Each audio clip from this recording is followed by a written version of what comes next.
सदाशिवसमारम्भां शङ्कराचार्यमध्यमाम् अस्मदाचार्यपर्यन्तां वन्दे गुरुपरम्परां।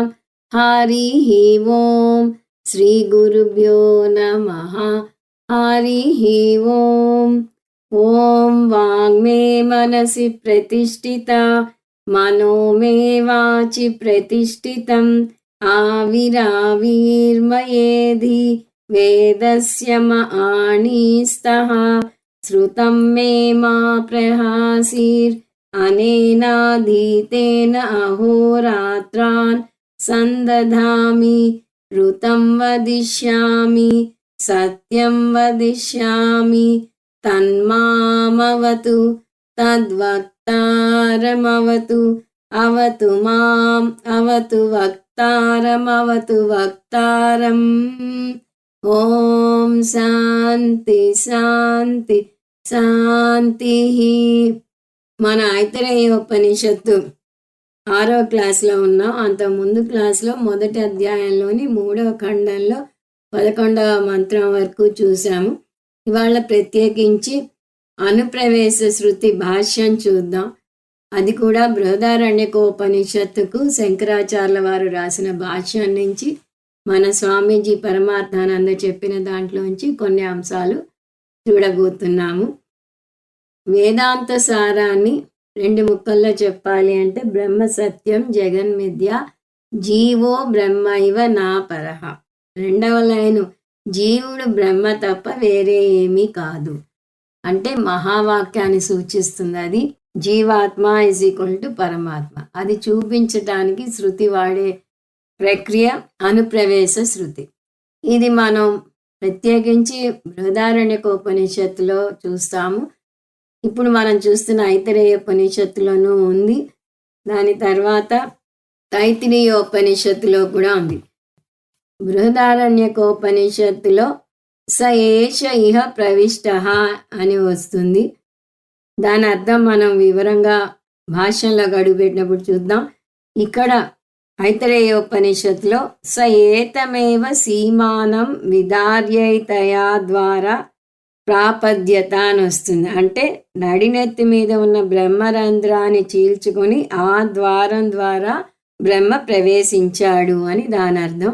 తైత్తిరీయోపనిషత్తులో తత్ సృష్ట్వా తదేవానుప్రావిశత్, తను ఈ జగత్తును సృష్టించి తనే అనుప్రవేశం చేశాడు అని వస్తుంది. ఈ మూడింటిలోనూ అనుప్రవేశం చెప్పబడుతున్నది. కానీ బృహదారణ్యకోపనిషత్తులో శంకరాచార్యుల వారు చాలా లోతుగా విశ్లేషించారు. మనం దాన్ని ఆధారంగా చేసుకుని ఇవాళ ఈ విశ్లేషణను చూస్తాము.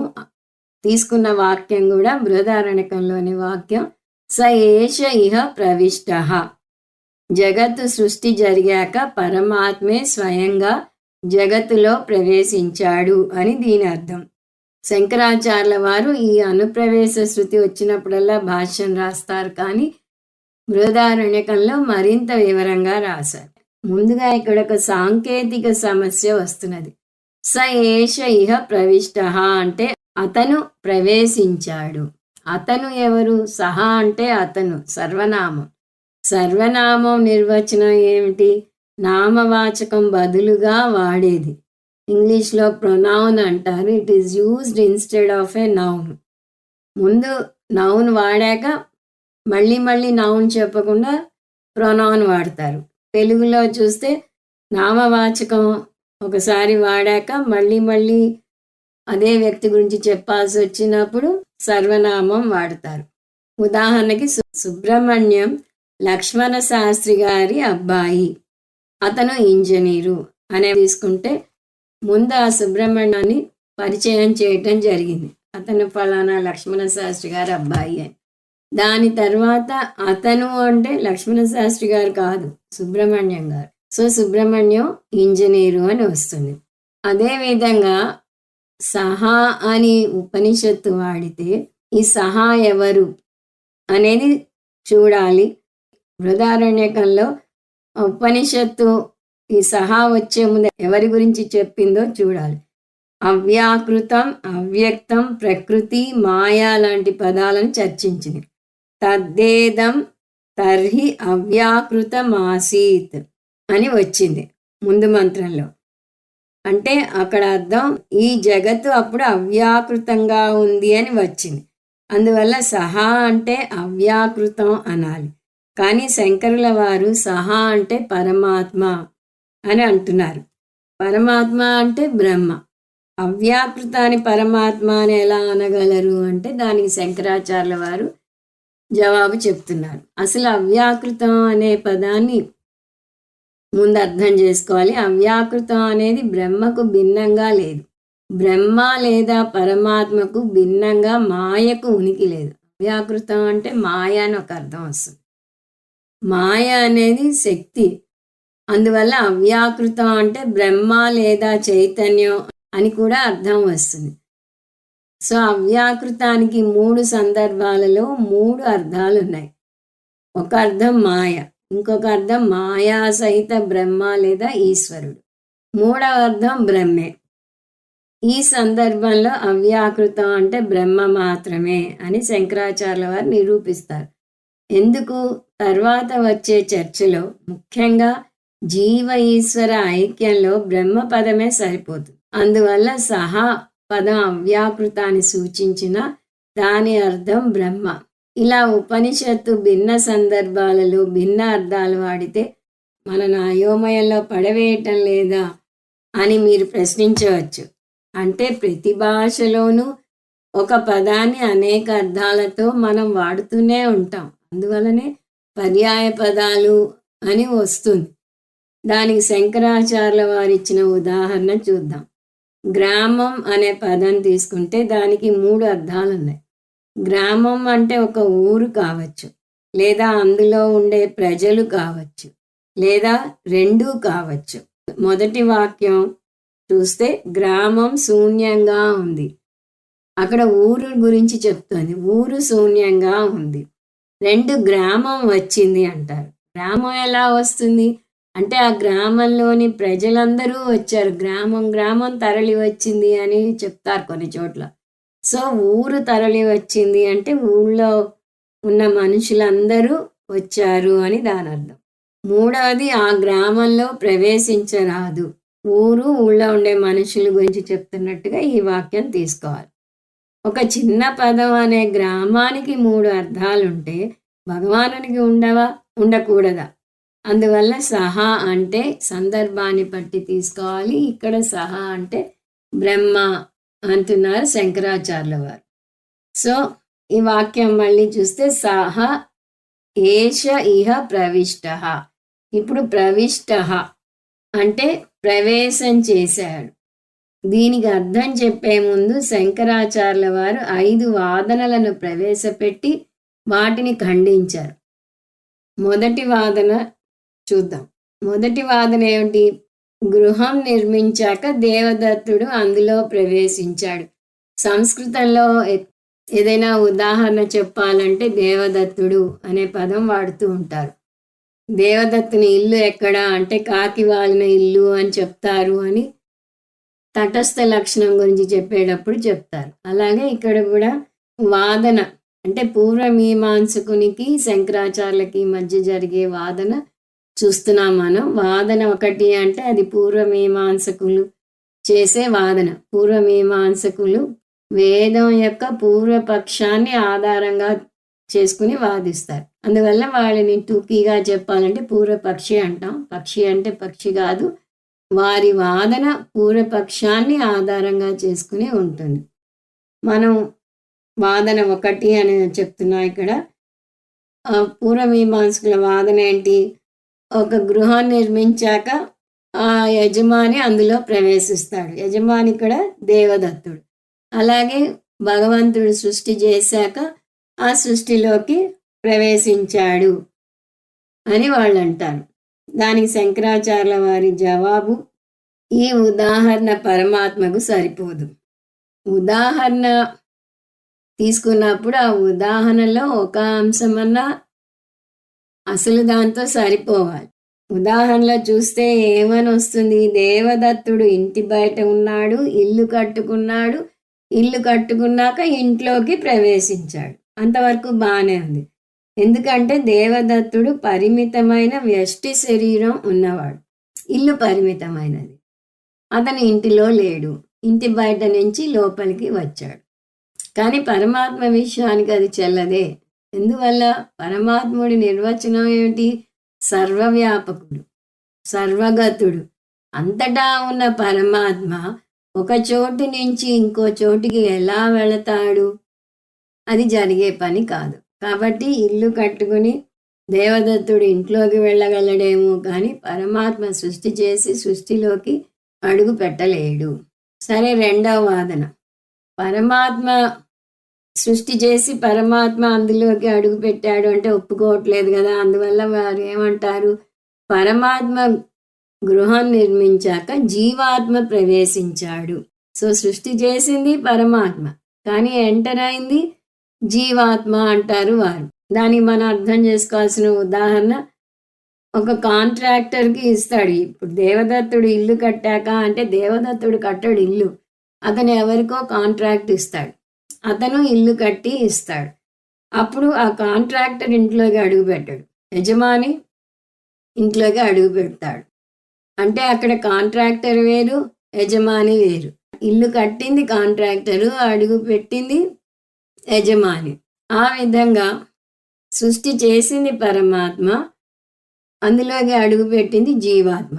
అంటే వారి వాదన ఏమిటి? పరమాత్మ వేరు, జీవాత్మ వేరు అని అంటున్నారు పూర్వమీమాంసకులు. దానికి శంకరాచార్యుల వారి జవాబు, ఉపనిషత్తు స్పష్టంగా పరమాత్మ సృష్టించి పరమాత్మ అనుప్రవేశం చేశాడు అని చెప్తున్నది. ఉపనిషత్తే మనకి చెప్తోంది, మనం ఇంత వాదనలు చేయటం అనవసరం. పరమాత్మ సృష్టించి పరమాత్మే అనుప్రవేశం చేశాడు అని చెప్తున్నది. సృష్టించిన వ్యక్తి, ప్రవేశించిన వ్యక్తి వేరు వేరు వ్యక్తులు కారు, ఒక్కరే. సహా ఏష ఇహ ప్రవిష్టహాలో ఇంత స్పష్టంగా లేకపోయినా తైత్రీయోపనిషత్తులో ఉంది, తత్ సృష్ట్వా తదేవానుప్రావిశతు. ఈశ్వరుడే సృష్టించాడు, ఈశ్వరుడే ప్రవేశించాడు అని వస్తుంది. ఈశ్వరుడు సృష్టించి జీవాత్మను పంపించలేదు.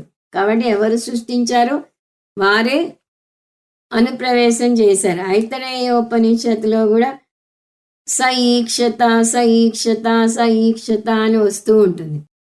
బ్రహ్మ ఏం సృష్టించాడో అవన్నీ చెప్తున్నప్పుడల్లా ముందు సఈక్షత. లోకాలను సృష్టిస్తాను అనుకున్నాడు, లోకపాలకులను సృష్టిస్తాను అనుకున్నాడు. వారు శరీరం అడిగితే మనుష్య శరీరం ఇచ్చాడు.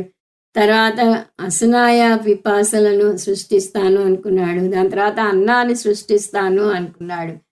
అన్నీ అనుకున్నాక స ఈక్షత కథంను ఇదం మద్రుతే స్యాదితి అని అనుకున్నాడు. ఇది చాలా ముఖ్యమైన వాక్యం. నేను లేకుండా ఈ భోగ్యకరణాలు ఎలా పనిచేస్తాయి? అవి కూడా జడం కదా, వాటిలో చైతన్యం లేకపోతే ఇవి భోగ్య వస్తువులను ఎలా ఆనతాయి అని అనుకుని వెంటనే ఏమనుకున్నాడు? సఈక్షత కతరేను ప్రపద్యాయితి, ఏ మార్గం గుండా వ్యష్టి శరీరంలోకి ప్రవేశించను అని అక్కడ వాక్కు ప్రాణం వాటన్నిటి గురించి చెప్తాడు. అంతా అయ్యాక దాని తర్వాత మంత్రంలో అంటే 1వ అధ్యాయంలో 3వ ఖండంలో 12వ మంత్రంలో స ఏతమేవ సీమానం విదార్య, నడినెత్తి మీద ఉన్న బ్రహ్మరంధ్రాన్ని చీల్చుకుని ఏతయా ద్వారా ప్రాపద్యత, ఆ ద్వారం ద్వారా ప్రవేశించాడు అని చాలా స్పష్టంగా వస్తుంది. ఇంత స్పష్టంగా పరమాత్మే సృష్టి చేసి పరమాత్మే వచ్చాడు అని వచ్చాక పరమాత్మ సృష్టించి జీవాత్మని పంపించాడు అని ఎలా అంటాము? అది కుదిరే పని కాదు. తైత్రీయోపనిషత్తులో కూడా తత్ సృష్ట్వా, ఆ బ్రహ్మ సృష్టించాక తత్ ఏవ అనుప్రావిశతు, తనే ఏవ చాలా అక్షరలక్షలు విలువ చేసే వాక్యం, తనే అందులోకి ప్రవేశించాడు అని ఇంత స్పష్టంగా ఈ ఉపనిషత్తుల్లో ఉంటే వాటిని ఖండించడంలో అర్థం లేదు. ఏదైనా ఒక వాదన చేసేటప్పుడు శృతి, యుక్తి, అనుభవ ప్రమాణాల ద్వారా ఆ వాదనని నిరూపిస్తారు. ఇక్కడ శృతి ప్రమాణాలు 2 చూసాం. బృహదారణ్యకంది కూడా శృతి ప్రమాణమే, కాకపోతే అందులో ఏమన్నా స్పష్టంగా లేకపోతే ఈ 2 వాటిని సపోర్ట్ చేస్తాయి. అందువల్ల ఈశ్వరుడు సృష్టించి జీవాత్మను పంపించాడు అనే వాదన చెల్లదు. ఇప్పుడు వాదన 3, ద్రవ్య గుణవతు. ఒక ముక్కలో చెప్పేశారు ఇక్కడ. ద్రవ్య గుణవతు అంటే ఒక గుణం ద్రవ్యంలో ప్రవేశించినట్టుగా సృష్టి జరిగాక పరమాత్మ అంటే ఇక్కడ చైతన్య రూపంలో జడ ప్రపంచంలో ప్రవేశించాడు. ఇది నైయాయికుల వాదన.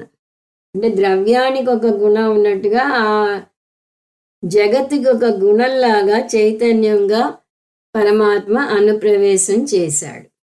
కానీ దానికి కూడా శంకరాచార్యుల వారు ఒప్పుకోరు. ఎందువల్లనంటే సో ఇక్కడ బేసిక్ కాన్సెప్టే దెబ్బతింటుంది. ఎందువల్ల గుణం ఎప్పుడూ వస్తువు మీద ఆధారపడి ఉంటుంది. పరమాత్మ ఒకవేళ గుణం అయితే పరమాత్మ కూడా పరతంత్రుడు అవుతాడు. ఎందువల్లనంటే వస్తువులైతే గుణానికి విడిగా ఉనికి లేదు. రాముడు మంచి బాలుడు అంటే బాలుడు నామవాచకం, మంచి అనేది బాలుని గురించి చెప్పేది. అక్కడ బాలుడే లేకపోతే మంచి ఎక్కడి నుంచి వాడతాము? వాడలేము. అంటే దీన్ని బట్టి అర్థమయ్యేది ఏంటి? గుణానికి విడిగా ఉనికి లేదు.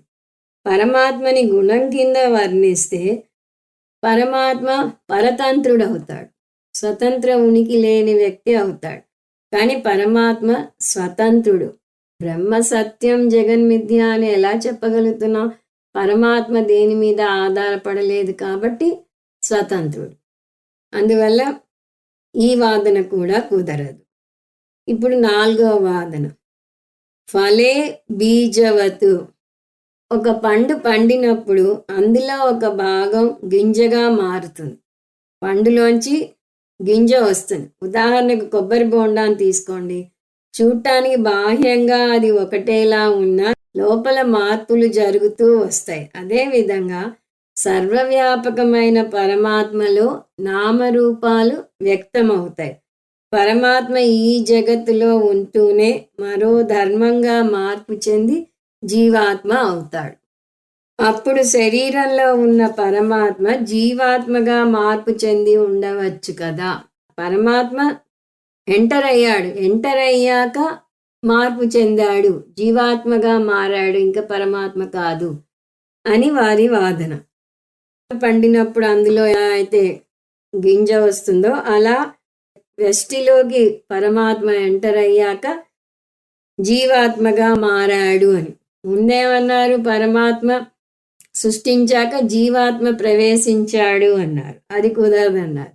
ఇప్పుడు పరమాత్మ జీవాత్మగా మారాడు అని అంటే ఇక్కడ 2 వాదనలు చెప్తారు దానికి. ఒకటి, మారాడు అంటే అది అనుప్రవేశం అవ్వదు. టెక్నికల్ పాయింట్ శంకరాచార్యుల వారి ప్రత్యేకత అదే. అవతల వారి వాదన వింటున్నప్పుడు అబ్బా ఎంత కరెక్ట్గా చెప్తున్నారు, దీనికి జవాబు ఎలా చెప్తారు శంకరాచార్యుల వారు అని మనం కుతూహలంగా ఎదురు చూస్తుండే శంకరాచార్యుల వారు దాన్ని కూకటి వేళతో పెకిలించి వేస్తారు. అసలు మీ ప్రశ్నే తప్పు అంటారు, లేదా మీ వాదనలో అర్థమే లేదు అంటారు. ఇక్కడ వీళ్ళు ఏమన్నారు? పరమాత్మ ఎంటర్ అయ్యాక జీవాత్మగా మారాడు అని. మారటం అనుప్రవేశం అవదు, ఎంటర్ అవ్వటం అవ్వదు. అదొక తప్పు. 2వ దోషం ఏమిటి? పరమాత్మకు అవయవాలు లేవు. పెరగటం, క్షీణించటం లాంటి ధర్మాలు పరమాత్మకు వర్తించవు. శరీరం ఉంటే శరీరానికి షడ్వికారాలు ఉన్నాయి. అస్థి, జాయతే, వర్ధతే, విపరిణమతే, అపక్షీయతే, వినశ్యతి అని నేర్చుకుంటాం. అంటే శరీరంలో 6 మార్పులు వస్తాయి. పరమాత్మకి శరీరమే లేదు. మనస్సులో రాగద్వేషాలు, కామక్రోధాలు చూస్తాం. పరమాత్మకి మనస్సు లేదు. అంటే పరమాత్మకి అవయవాలు లేవు. అవయవాలు లేనప్పుడు పెరగటం, క్షీణించటం అనే మార్పులు లేవు. కాబట్టి పరమాత్మ జీవాత్మగా మారాడు అనే వాదన చెల్లదు. ఇప్పుడు 5వ వాదన దర్పణే ప్రతిబింబవతు. అద్దంలో ప్రతిబింబం ఏర్పడినట్లుగా పరమాత్మ ప్రతిబింబం ఏర్పడి ఆ ప్రతిబింబం ప్రవేశించింది అనవచ్చు కదా. దానికి ఉదాహరణ, సూర్యుడి ముందు అద్దం పెడితే సూర్యుడు రాడు అద్దంలోకి, సూర్యుని యొక్క ప్రతిబింబం అద్దంలో కనిపిస్తుంది. అదేవిధంగా పరమాత్మ ప్రతిబింబం ఏర్పడింది, ఆ ప్రతిబింబం ప్రవేశించింది వ్యష్టి శరీరంలోకి అని అనవచ్చు కదా అని వారు అంటారు. దానికి శంకరాచార్యుల వారి జవాబు, నా మొహం నేను అద్దంలో చూసుకోవాలి అంటే నేను వేరు అద్దం వేరు అయి ఉండాలి. నేను అద్దం ఒకటే అయితే నా మొహం అద్దంలో ఏర్పడదు. కానీ ఇక్కడ పరమాత్మ విషయంలో సమస్య ఏమిటి? పరమాత్మ అద్వితీయం, ఉన్నదొకటే పరమాత్మ. అద్వితీయం అంటే ద్వితీయం లేనిది, రెండవది లేనిది. పరమాత్మకి భిన్నంగా మరొకటి లేదు. అందువల్ల ప్రతిబింబం ఏర్పడే ఆస్కారమే లేదు. అంటే ఇక్కడ దొరికారు మీరు అని అంటారు వాళ్ళు. ఎందువల్ల? మనమే ప్రతిబింబ చైతన్యం గురించి చెప్తాం. నిర్గుణ బ్రహ్మకి 6 ప్రతిబింబ చైతన్యాలు చెప్తాం. వ్యష్టిగా విశ్వ, తైజస, ప్రాజ్ఞ చెప్తే, సమష్టిగా విరాట్, హిరణ్యగర్భ, ఈశ్వర అనే 6 ప్రతిబింబాలు ఉన్నాయి. ఈ ప్రతిబింబాల ద్వారా వ్యవహారం నడుస్తున్నది అని చెప్తాం. ఇదిగో మీరు ప్రతిబింబాల గురించి అంతా చెప్తారు, ఇప్పుడేమో అసలు ప్రతిబింబం లేదనేస్తున్నారు ఏమిటి? ప్రతిబింబాన్ని మనం చిదాభాస అంటాం. సో ఒక వ్యష్టిలో బింబ చైతన్యం, ప్రతిబింబ చైతన్యం ఉంటుంది అని కూడా చెప్తాం. అలాంటప్పుడు ప్రతిబింబం ఏర్పడదు అని ఎలా కొట్టివేస్తారు అంటే, మాకు ఆ విషయం తెలియదా? దానికి జవాబు ఉంది అంటున్నారు శంకరాచార్యుల వారు. వేదాంతం ప్రకారం మనసు మిథ్య. ఈ ప్రతిబింబం ఎక్కడ ఏర్పడుతోంది? మనసులో ఏర్పడుతోంది.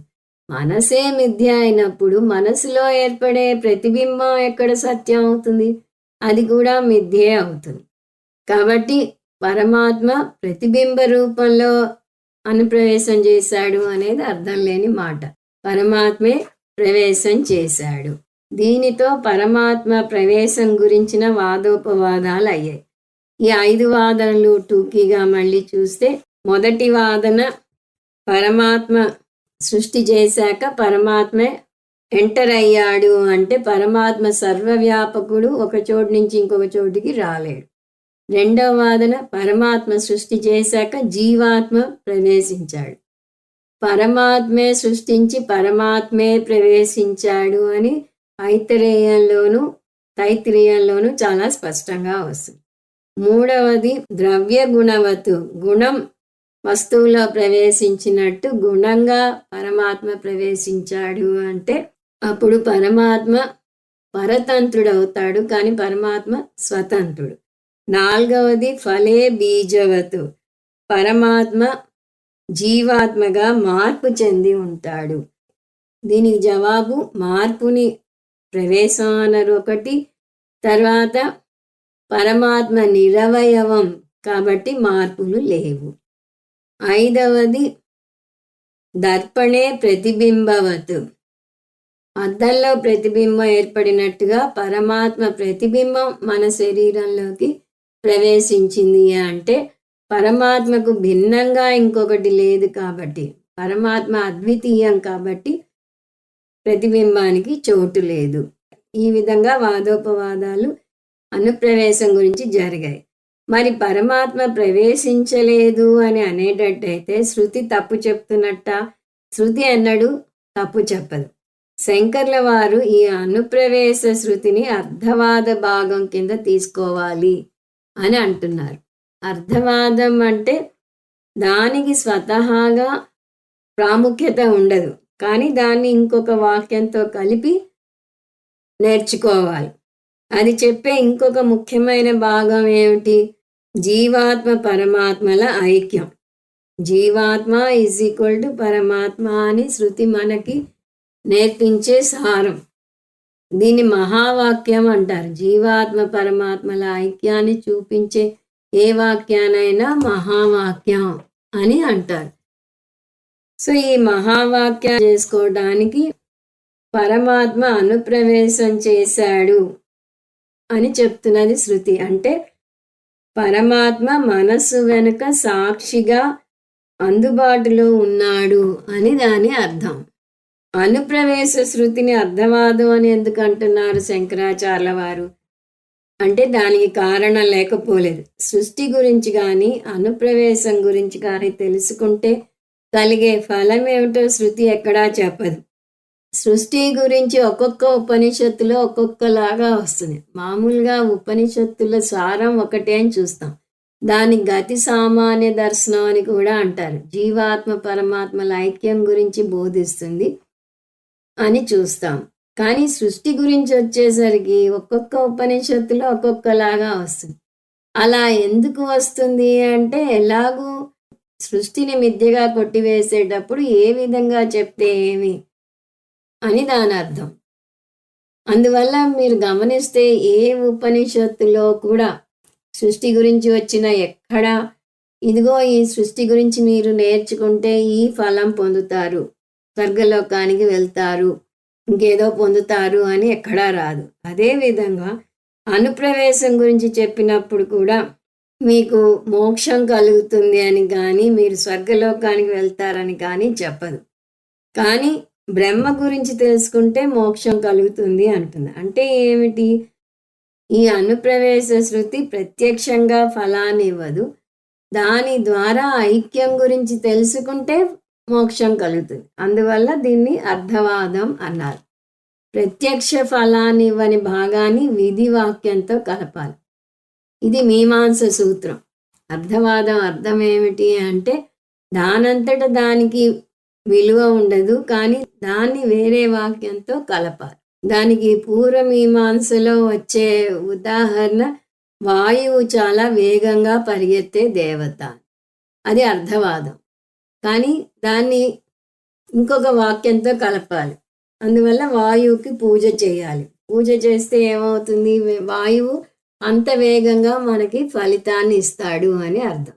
అదేవిధంగా ఇక్కడ అనుప్రవేశం అర్థవాద వాక్యం. ఎందువలనంటే పరమాత్మ గురించి తెలుసుకోవాలంటే సృష్టి గురించి తెలుసుకోవాలి. సృష్టి గురించి తెలుసుకోవాలంటే మనసు గురించి తెలుసుకోవాలంటే అనుప్రవేశం గురించి తెలుసుకోవాలి. ఇప్పుడు పరమాత్మ సాక్షి రూపంలో మనసు వెనక అందుబాటులో ఉన్నాడు అని మనకి తెలుసు. అంటే జీవాత్మ రూపంలో పరమాత్మ ఉన్నాడు. జీవాత్మగా మారలేదు. అంతకుముందేమన్నాం? జీవాత్మగా మారలేదు, జీవాత్మ రాలేదు అన్నాం. అంటే ఇక్కడ సరిగా అర్థం చేసుకోవాలి. వేదాంతంలో ప్రతి పదము చాలా ముఖ్యమైనది. జీవాత్మ రూపంలో పరమాత్మ ఉన్నాడు. ఎప్పుడైతే జీవాత్మ పరమాత్మ అని తెలుసుకుంటామో అప్పుడు సృష్టి అంశాన్ని మర్చిపోవాలి.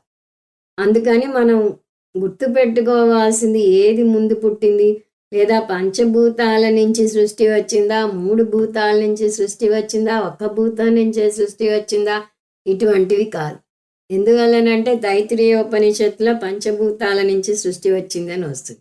చాందోగ్యోపనిషత్తులో 3 భూతాల నుంచే వచ్చింది అని వస్తుంది. ఐతరేయోపనిషత్తులో నీటి గురించి తపస్సు చేశాడు, ఇవి సృష్టించాడు అని వస్తుంది. అంటే ఒక్క నీరు నుంచే ఇవన్నీ వచ్చాయా? ఇటువంటి ఆలోచనలు పెట్టుకోకూడదు. మనకు కావాల్సింది భగవంతుడు సృష్టికర్త, అంటే ఆయన నిమిత్త కారణం, ఆయనే అనుప్రవేశం చేశాడు, ఉపాదాన కారణం, ఆయన కార్యం అంతటా ఉంటాడు.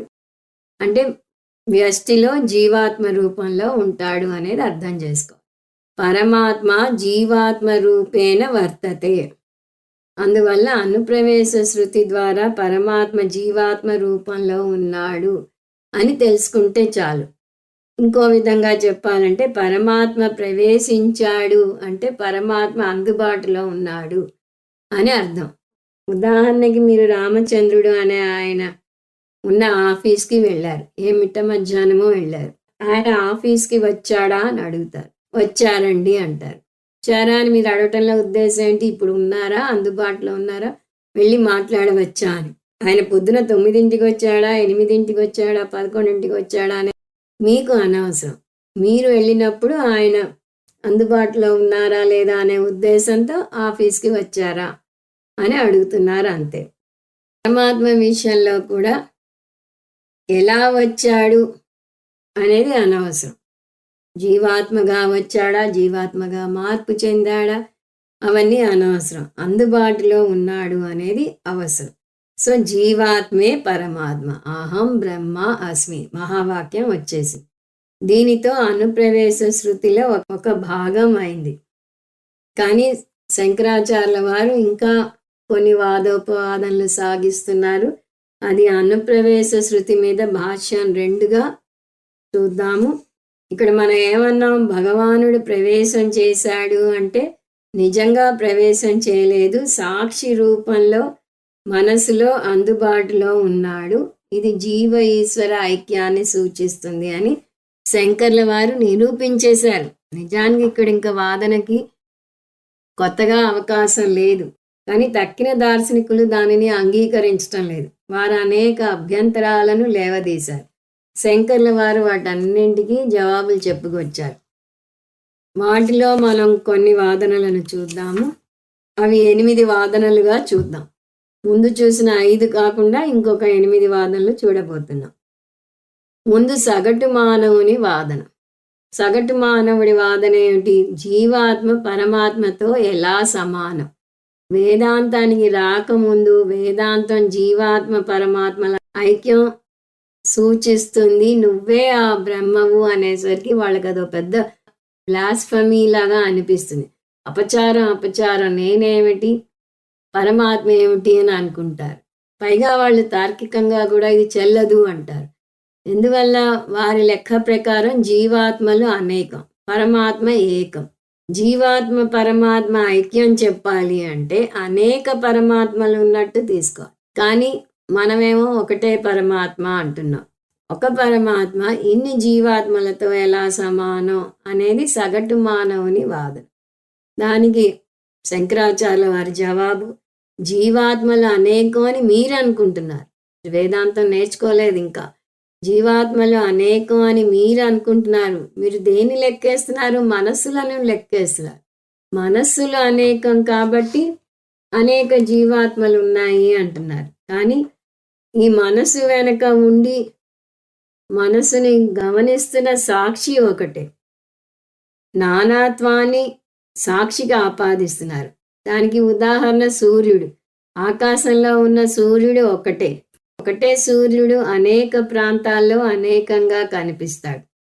అంతేకాదు, సూర్యుని చేత ప్రకాశింపబడే వస్తువులు అనేకం, కానీ ప్రకాశింపచేసే సూర్యుడు ఒకటే. సాక్షి చైతన్యం చేత ప్రకాశింపబడే మనసులు అనేకం, కానీ ప్రకాశింపజేసే సాక్షి చైతన్యం ఒకటే. అందువల్ల అనేకంగా ఉన్న జీవాత్మ పరమాత్మతో ఐక్యం కుదరదు అనే మీ వాదన కుదరదు అంటున్నారు శంకరాచార్యుల వారు. దానికి సగటు మానవుని ప్రతిస్పందన వాదన 2. జీవాత్మ = పరమాత్మ అని మీరు అనేటట్టయితే జీవాత్మ లక్షణం ఏమిటి? జీవాత్మ దుఃఖభూయిష్టమైనది. రాగద్వేషాలు, సంసారం ప్రతి జీవాత్మలోనూ ఉంటాయి. అంటే ఇప్పుడు జీవాత్మ సంసారి అయితే పరమాత్మ మహాసంసారి అవ్వాలి. పైగా మీ శిష్యులనే గమనిస్తే వేదాంతం ఇన్ని సంవత్సరాలు నేర్చుకున్నా కూడా వారి సంసారం ఏమీ తగ్గలేదు. అందువల్ల మీరు పరమాత్మని జీవాత్మతో సమానం చేస్తే సంసారుల సంఖ్యలో ఇంకొక సంఖ్య పెంచాలి, అది పరమాత్మ అవ్వాలి. అంటే పాపం మీ దేవుడు కూడా సంసార బంధం నుంచి తప్పించుకోలేడు. కానీ మీరేమంటున్నారు? ఈశ్వరునికి దోషాలు లేవు అంటున్నారు. అది ఎలా సాధ్యం అంటే శంకరాచార్యుల వారు దానికి జీవాత్మ = పరమాత్మ అంటే మీరు దాన్ని సరిగా అర్థం చేసుకోవాలి అంటున్నారు. ఎందుకు నెగటివ్ సైడ్ చూస్తారు? జీవాత్మ సంసారి కాబట్టి పరమాత్మ సంసారి అవ్వాలి అంటున్నారు. ఆ ఈక్వేషన్కి రెండో వైపు ఎందుకు చూడరు? పరమాత్మ అసంసారి కాబట్టి జీవాత్మ కూడా అసంసారి అవ్వాలి అని ఎందుకు తీసుకోరు? శాస్త్రం నేర్పించేదే అందుకు. జీవాత్మ ఈజ్ ఈక్వల్ టు పరమాత్మ అని చెప్పటంలోనే అంతరార్థం పరమాత్మ సంసారి, మీరు కూడా పరమాత్మలాగే అసంసారే. కానీ మీకు తెలియక మీరు శరీరం అనుకుని మమేకం చెంది సంసారంలో పడి కొట్టుమిట్టాడుతున్నారు. మీరు నేనెవరు అనే ప్రశ్న వేసుకుని నేను ఆత్మని, ఆత్మపరంగా నేను పరమాత్మని, నాకు ఈ సంసారం లేదు అని అర్థం చేసుకోవాలి. అది నేర్పించటమే శాస్త్రం యొక్క ఉద్దేశం. సో శాస్త్రం లక్ష్యమే మనుషులకు మోక్షాన్ని ప్రసాదించటం. అందువల్ల జీవాత్మను దుఃఖం నుంచి తొలగించటానికే పాటుపడుతోంది.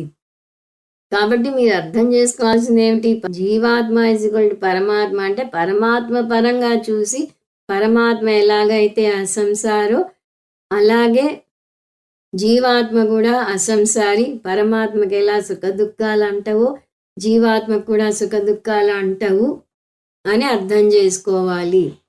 దానికి శృతి ప్రమాణం కూడా ఉంది అంటారు శంకరాచార్యుల వారు. వాదన 3. మామూలుగా అయితే శృతి ప్రమాణాన్ని తిరుగులేని ప్రమాణంగా తీసుకోవాలి.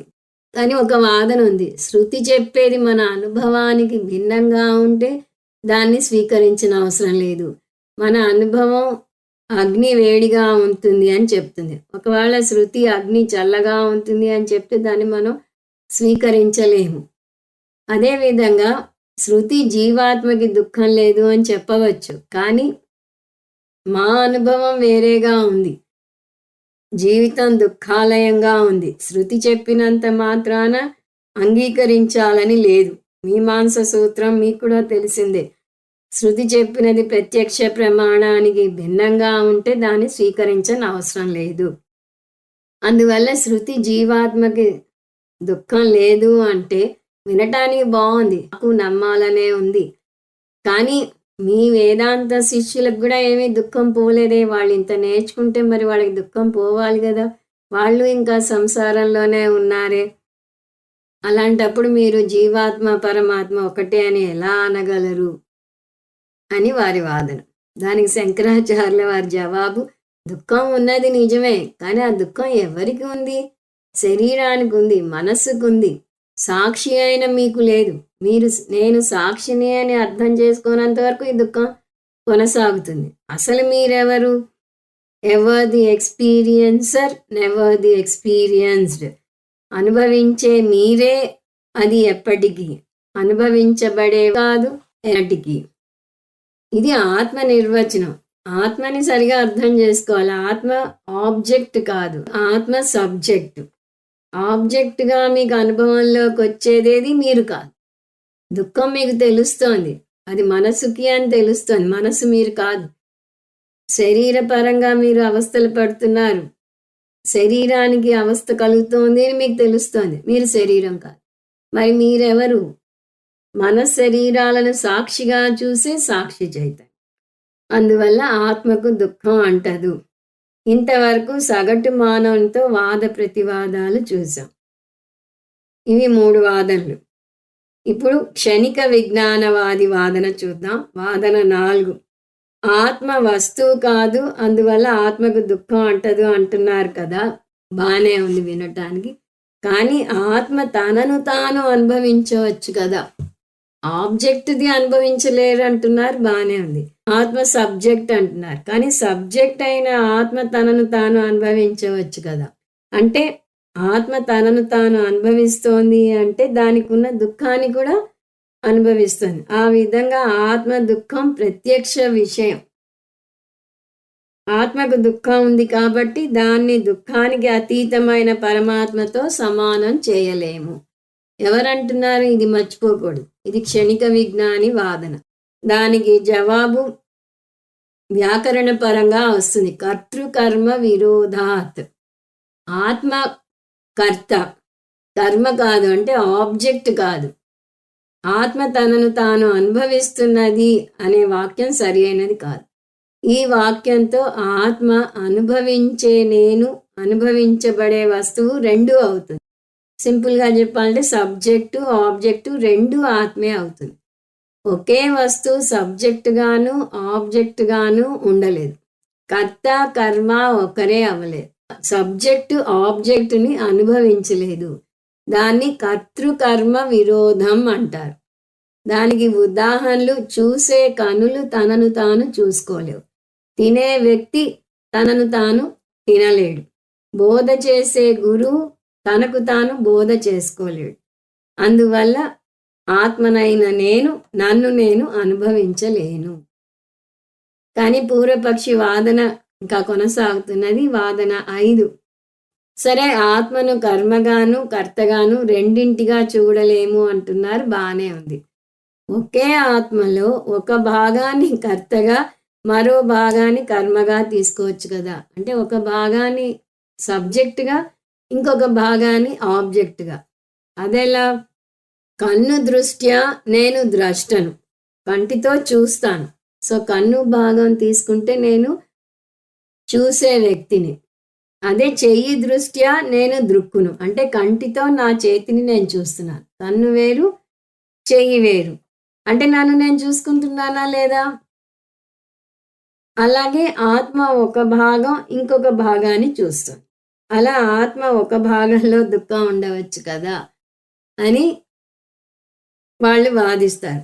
దానికి జవాబు ఒక్క ముక్కలో చెప్పాలంటే నిర్వికల్పత్వాత్ లేదా నిరంసత్వాత్. శంకరాచార్యుల వారు అంటున్నారు, మీ జవాబు ఒప్పుకోగలిగి ఉంటే బాగుంటుంది, కానీ దురదృష్టవశాత్తు అది సాధ్యం కాదు. ఎందుకంటే ఆత్మకి భాగాలు లేదు. ఆత్మ నిర్వికల్పం.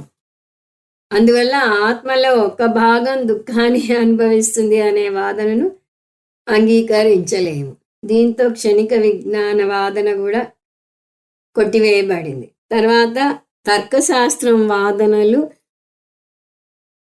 వాదన 6.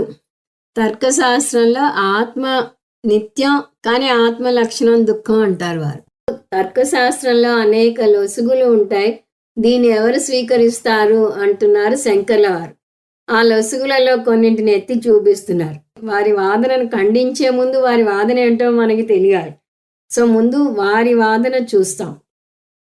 వారేమంటారు? ఆత్మ నిత్యం, ఆత్మ యొక్క లక్షణం దుఃఖం అంటున్నారు.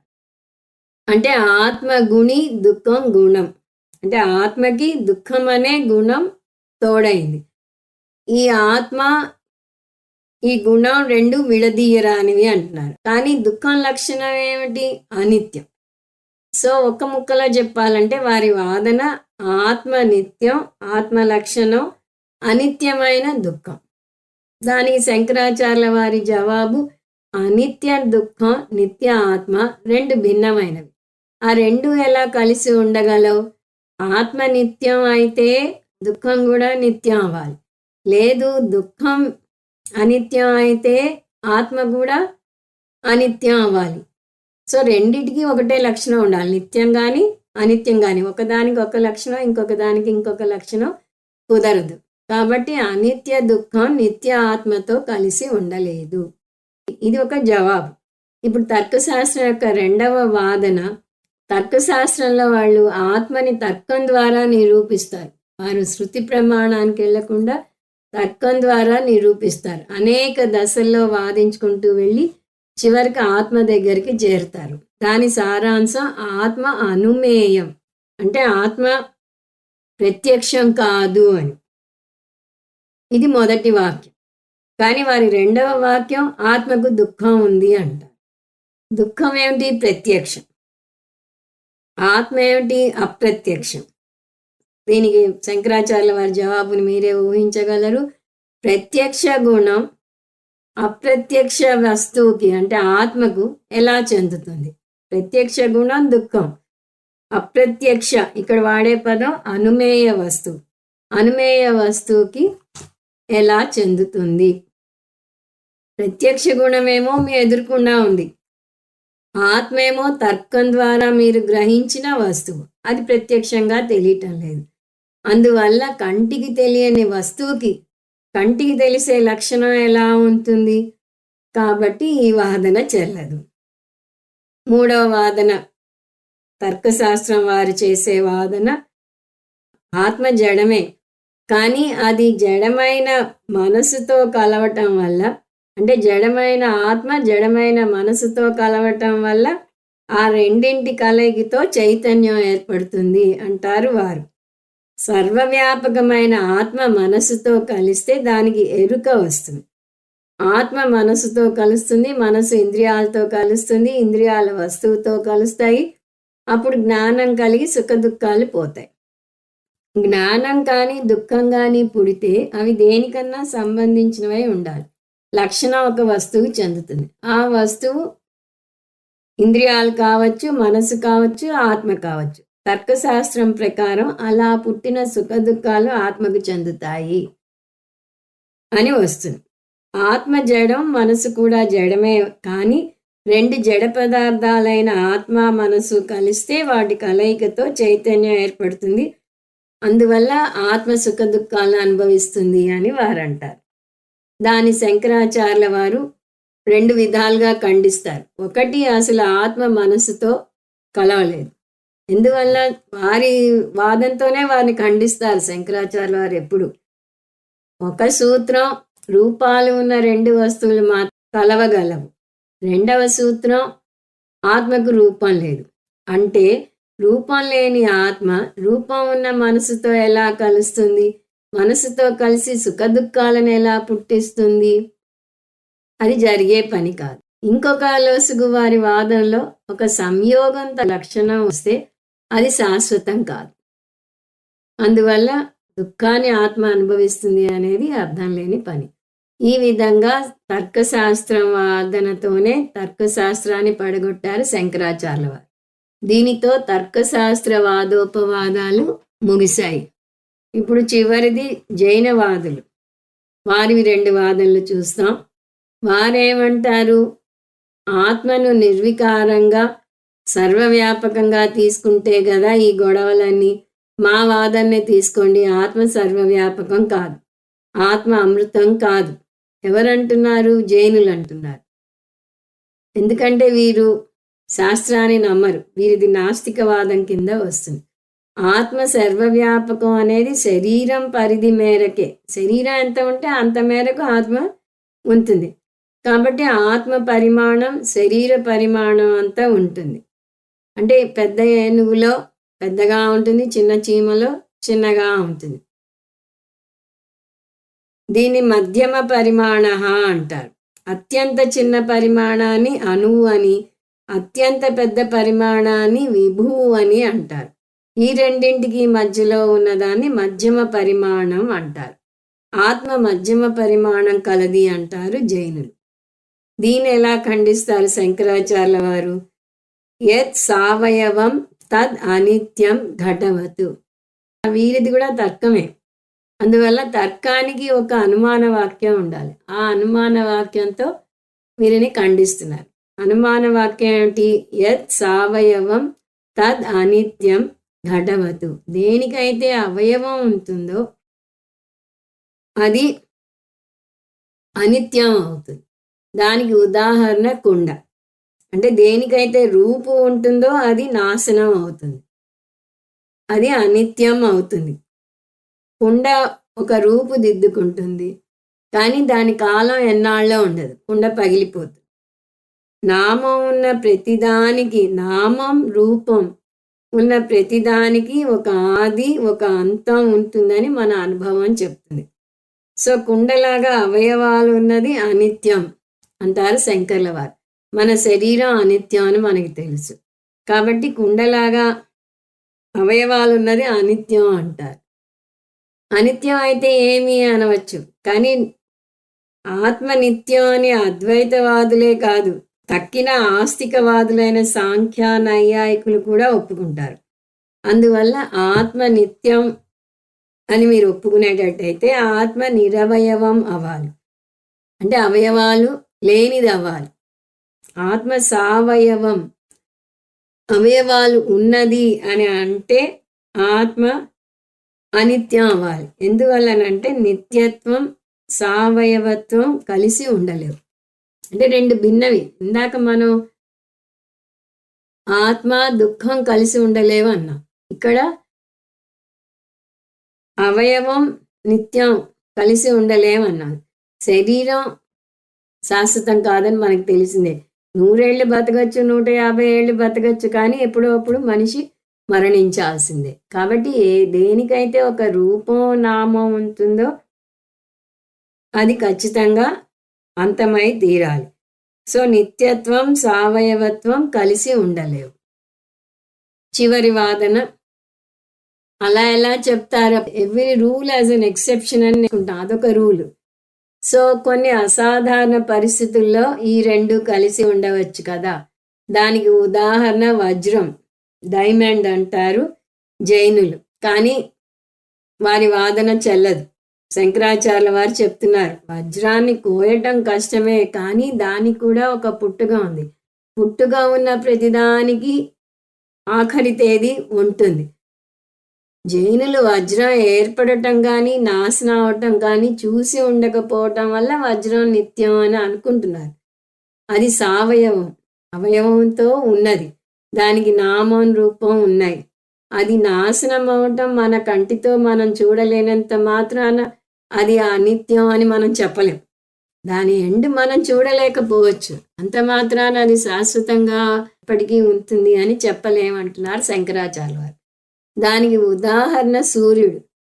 సూర్యుని పుట్టుకను కానీ నాశనాన్ని కానీ శాస్త్రజ్ఞులు చూడలేదు, కానీ వారు సూర్యుని నాశనం గురించి తర్కం ద్వారా నిరూపించగలరు. తర్కం అంటే అనుమాన వాక్యం ఉండాలని చూసాం కదా. సూర్య అనిత్య సావయవత్వాత్ ఘటవత్. సూర్యుడు అనిత్యం. ఎందువల్ల? ఒక వాక్యం చేసినప్పుడు ఒక స్టేట్మెంట్ ఇస్తాం, దానికి ఒక రీజనింగ్ ఇవ్వాలి, ఒక ఉదాహరణ ఇవ్వాలి, అంటే ప్రత్యక్ష ప్రమాణం చూపించాలి.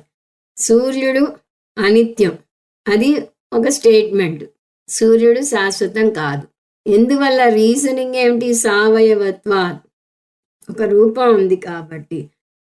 అలా ఎలా చెప్పగలరు అంటే ఘటవత్, కుండలాగా. ప్రత్యక్ష ప్రమాణం, కుండకి ఒక నామం, రూపం ఉంది, కుండ శాశ్వతం కాదు. సూర్యుడికి కూడా నామం, రూపం ఉంది కాబట్టి సూర్యుడు శాశ్వతం కాదు. సో ఈ సూత్రం ప్రకారం వజ్రం కూడా అనిత్యమే. అందువల్ల సావయవం అంటే ఆత్మ అనిత్యం అవుతుంది. ఈ విధంగా జైన వాదనను కూడా శంకరాచార్యుల వారు ఖండించారు. దీనితో ప్రవేశ భాష అయిపోయింది. ఈ 8 వాదనలను మళ్ళీ ఒకసారి టూకీగా చూద్దాం. ముందు సగటు మానవునితో వాదన. సగటు మానవుని వాదన 1, జీవాత్మలు అనేకం, పరమాత్మ ఏకం. అలాంటప్పుడు రెండు ఎలా సమానం అవుతాయి? దానికి జవాబు, జీవాత్మలు కాదు అనేకం, మనసులు అనేకం, జీవాత్మ ఉన్నది ఒకటే. 2, జీవాత్మ = పరమాత్మ అయితే జీవాత్మ సంసారి కాబట్టి పరమాత్మ కూడా సంసారి అవ్వాలి. దానికి జవాబు, జీవాత్మ = పరమాత్మ అయితే పరమాత్మ అసంసారి అయితే పరమాత్మతో పాటు జీవాత్మ కూడా అసంసారే, అది తెలియక సంసారంలో పడి అవస్థపడుతున్నాడు అని శాస్త్రం నిరూపిస్తుంది. 3, జీవాత్మకి దుఃఖం లేదని శాస్త్రం చెప్తుందేమో కానీ అనుభవం దుఃఖం ఉందని చెప్తున్నది. దానికి జవాబు, దుఃఖం ఉన్నది ఆత్మకి కాదు, మనసుకు. జీవాత్మ నిర్వచనం తెలుసుకోవాలి. జీవాత్మ అంటే ఆత్మ, మనసు కాదు, కాబట్టి ఆత్మకు దుఃఖం లేదు. ఇక్కడితో సగటు మానవుని వాదన అయిపోయింది. తర్వాత క్షణిక విజ్ఞానవాది వాదన, అది వాదన 4గా కంటిన్యూ చేద్దాం. 4, ఆత్మ తనను తాను అనుభవించవచ్చు కదా అని క్షణిక విజ్ఞానవాదులంటే కర్తృకర్మ విరోధాత్ అంటారు శంకరుల వారు. అంటే సబ్జెక్టు ఆబ్జెక్టు ఒకటి అవలేవు. దానికి వాదన 5, ఆత్మలో ఒక భాగం ఇంకొక భాగాన్ని చూడవచ్చు కదా అంటే దానికి జవాబు, నిర్వికల్పత్వాత్, ఆత్మలో భాగాలు లేవు. తర్వాత తర్కశాస్త్రం వాదనలు. వాదన 6, తర్కశాస్త్రంలో ఆత్మ నిత్యం, కానీ ఆత్మ లక్షణం దుఃఖం అంటారు వారు. నిత్య ఆత్మ అనిత్య దుఃఖంతో కలిసి ఉండలేదు. అయితే రెండు నిత్యం అవ్వాలి లేదా రెండు అనిత్యం అవ్వాలి అంటారు శంకర్ల వారు. ఇంకొకటి ఆత్మ అనుమేయం అంటారు తర్కంలో. అంటే ఆత్మ తర్కం ద్వారా తెలిసింది తప్ప ప్రత్యక్ష ప్రమాణానికి అందదు. దానికి దుఃఖం ఉంది అంటారు. దానికి జవాబు దుఃఖం ప్రత్యక్షం, ఆత్మ అప్రత్యక్షం. ప్రత్యక్ష అనుభవం అప్రత్యక్ష వస్తువుకి ఎలా వర్ణిస్తారు అంటారు. ఇంకొకటి తర్కశాస్త్రజ్ఞుల వాదన ఆత్మ జడం, మనసు కూడా జడం, రెండూ కలిస్తే వాటి కలయిక వల్ల చైతన్యం ఏర్పడుతుంది, అందువల్ల ఆత్మ దుఃఖాన్ని అనుభవిస్తుంది అంటే దానికి రెండు జవాబులు చెప్తారు శంకరాచార్యుల వారు. ఆత్మ అప్రత్యక్షం, మనసు ప్రత్యక్షం. అప్రత్యక్షం ప్రత్యక్షమైన విషయంతో కలవలేదు ఒకటి.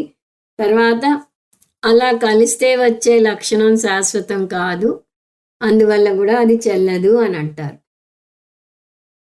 తర్వాత జైనవాదుల వాదన ఆత్మ నిర్వికారం కాదు, సర్వవ్యాపకం కాదు. ఆత్మ ఒక వస్తువు ఎంత ఆకారంలో ఉంటే దాని ఆకారం కూడా అంతే ఉంటుంది అని అంటే దాని శంకరాచార్యుల వారు దేనికైతే అవయవం ఉంటుందో అది శాశ్వతం కాదు, అది అనిత్యం అని చెప్తారు.